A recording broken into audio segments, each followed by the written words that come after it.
Hello SSC hello SSC পরীক্ষার্থীরা, কেমন আছো তোমরা? আশা রাখছি ভালো আছো। তো আজকে তোমাদের জন্য নিয়ে আসলাম এইচএসসি বাংলা দ্বিতীয় পত্রের ফাইনাল সাজেশনের একটি গুরুত্বপূর্ণ টপিক, যেটি হচ্ছে রচনা। তোমরা ইতিমধ্যে জানো যে আমাদের প্রথম পত্র পরীক্ষাটি হয়ে গেছে। তো তোমরা কমেন্ট করে জানাবে যে তোমাদের কাদের পরীক্ষাটি কেমন হয়েছে। তো এখন শুরু করা যাক। তোমরা প্রথমেই দেখতে পাচ্ছ যে আমরা যেই কয়েকটি রচনা রেখেছি তার মধ্যে থেকে ৫টি রচনাকে আমরা সিলেক্ট করেছি। আমাদের যতগুলো রচনা আছে এই ৫টি রচনাই তোমাদের মোটামুটি কমন আসবে। ৫টির থেকে ৩টি মোটামুটি শিওর কমন আসবে। তো প্রথম রচনাটি আমরা দেখতে পাচ্ছি যে বাংলাদেশের পর্যটন শিল্প অথবা বাংলাদেশের পোশাক শিল্প। তোমাদের এই দুইটি থেকে যে কোনো একটি তোমরা যদি পড়ে যাও দেখবে যে এখান থেকে একটি কমন আসতে পারে। আমরা দ্বিতীয়ত দেখতে পাচ্ছি হচ্ছে একুশের চেতনা, মুক্তিযুদ্ধের চেতনা, বাংলাদেশের স্বাধীনতা সংগ্রাম। এই তিনটি টপিকই একটি নির্দিষ্ট বিষয়কে কেন্দ্র করে গঠিত হয়েছে। তো তোমরা চাইলে এই তিনটি থেকে যে কোনো একটি খুব ভালো করে দেখে যেতে পারো এবং সেখান থেকে লিখে দিতে পারো। আমরা ৩ নম্বরে দেখতে পাচ্ছি হচ্ছে জলবায়ু পরিবর্তন, বাংলাদেশের প্রাকৃতিক দুর্যোগ।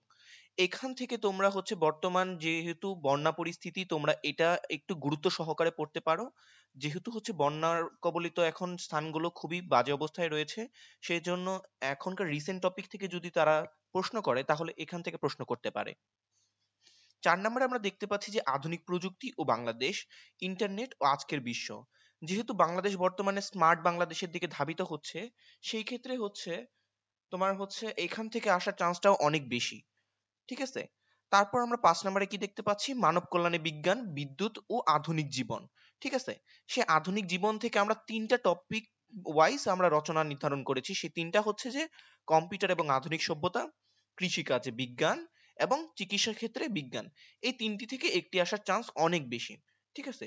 তোমরা যদি এই ৫ টি রচনাকে খুব ভালো করে পড়ে যাও এবং কোনো কাটা ছেঁড়া না করে খুব ভালো করে রচনাটিকে লিখতে পারো, কমপক্ষে প্রত্যেকটা রচনার জন্য তোমরা চেষ্টা করবে ১০ এর অধিক প্যারা লেখার জন্য।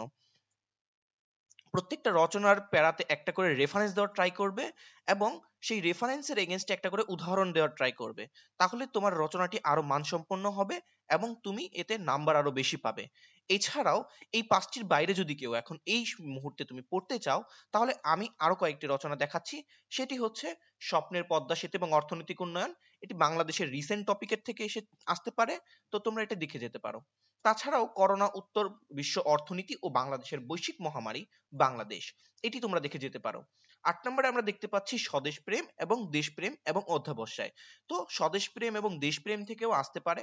মেট্রোল এবং আধুনিক জীবন, এখান থেকেও টপিক আসতে পারে। তো তোমাদের জন্য শুভকামনা। তোমরা এই কয়েকটি টপিক থেকে যদি রচনা পড়ে যাও, আমরা আশা রাখতে পারি মোটামুটি ১০০% শিওর যে এখান থেকে তোমাদের রচনাটি আসবে। সকলের জন্য শুভকামনা। তোমরা পরীক্ষা খুব ভালো করে দাও।